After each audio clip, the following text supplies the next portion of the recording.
Hi hello friends, welcome to Mouni cine updates. So எனக்கு சபரி ப்ரோனா ரொம்பவே பிடிக்கும். ஒரு பக்கத்துட்டு பர்சன், ஒரு நல்ல ஃப்ரெண்ட்லியான பர்சன் நம்ம சொல்லியிருந்தோம் இல்லையா. ஸோ இவங்க வந்து பார்த்திங்கன்னா முருகன் பக்தர், நம்ம எல்லாருக்குமே தெரியும். ஸோ வந்து தைப்பூசம் அன்னைக்கு வந்து பார்த்திங்கன்னா அன்னதானம் வந்து கொடுத்துட்ருப்பாங்க. ஸோ எல்லாருக்குமே அந்த ஒரு வீடியோ தான் ஷேர் பண்ணியிருந்தாங்க. ரொம்பவே டவுன் டு எர்த் பர்சன். ஏன்னா வந்து ஃப்ரெண்ட்ஷிப்பாகவும் சரி, ஒரு நார்மலான பர்சன் எனக்கு ரொம்ப ரொம்ப பிடிச்ச ஒரு பர்சன். நான் சொல்லியிருக்கேன், நிறைய பேர் வந்து ரிப்ளை பண்ண மாட்டாங்க இன்ஸ்டாகிராமில். பட் வந்து இவர் வந்து நான் பர்த்டே விஷ் பண்ணியிருந்தப்பையும் வந்து வாய்ஸ் நோட் வந்து அனுப்பிச்சிதான் எனக்கு ரொம்பவே ஹாப்பியாக இருந்துச்சு. ஸோ இந்த மாதிரி ஒரு சில செலிபிரிட்டிஸ் வந்து எல்லாருக்குமே ரிப்ளை பண்ணுவாங்க. ஸோ அந்த வகையில் நம்ம சபரி ப்ரோ வந்து எனக்கு ரிப்ளைமே பண்ணியிருக்காங்க. நிறைய டைம் ரிப்ளை பண்ணியிருக்காங்க. இந்த தடவை பர்த்டேக்குமே ரிப்ளை பண்ணியிருந்தாங்க. ஸோ ரொம்ப ரொம்ப சந்தோஷமாக இருந்துச்சு. அது வந்து ரொம்ப சிம்பிளான ஒரு பர்சனுங்க.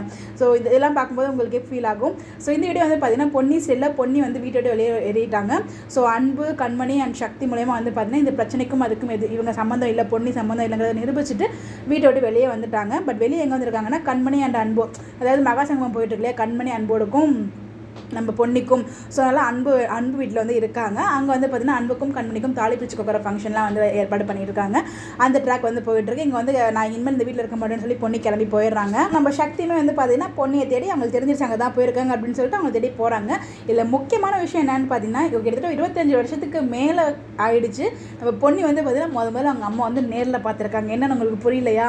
ஆமாங்க, கண்மணி அன்போட சீரியலில் அன்போட அம்மா தான் வந்து பார்த்திங்கன்னா சக்திக்கும் பொன்னிக்கும் வந்து அம்மா. அவங்கள ஃபோட்டோவில் தான் வந்து காமிச்சிருக்காங்க இது வரைக்கும். அவங்க வந்து பார்த்தீங்கன்னா இந்த ஒரு சிலையுமே ஆக்ட் பண்ணிட்டு இருக்காங்க. 25 வருஷத்துக்கு பிறகு என்னோட மாமியாரை மீட் பண்ணியிருக்கேன் அப்படிங்கிற மாதிரி நம்ம சக்தி வந்து ஒரு வீடியோ போட்டிருந்தாங்க. அப்போ தான் ஆமா இல்லை அப்படிங்கிற மாதிரி எனக்குமே வந்து ஒரு ஃபீல் ஆச்சு. அது வரைக்கும் எனக்கு வந்து யோசிக்கல. பட் ஆனால் வந்து அவங்க ரெண்டு ஸ்டைலுக்கும் காமனாக நம்ம சண்முகமுமே இருக்காங்க. அதை மட்டும் தான் நான் யோசிச்சேன். அதுக்கப்புறம் நம்ம சபரி ப்ரோ வீடியோ போட்டதுக்கு ஒரு ஆமா இல்லை அப்படிங்கிற மாதிரி வந்து எனக்கு ஃபீல் ஆச்சு. இது மாதிரி யாருக்கெல்லாம் அந்த மாதிரி ஃபீல் ஆச்சு, அதுக்கு முன்னாடி யாருக்கெல்லாம் தோணுச்சு சொல்லி மறக்காம கமெண்ட்டில் ஷேர் பண்ணுங்கள். ஸோ இந்த மகா சங்கமம் எப்படி இருக்கு, உங்களுடைய கருத்துக்களும் கமெண்ட்டில் சொல்லுங்கள். இந்த மாதிரி எப்படி தெரிஞ்சுக்க என்னோட சேனலை ஃபாலோ பண்ணிக்கோங்க. Bye bye.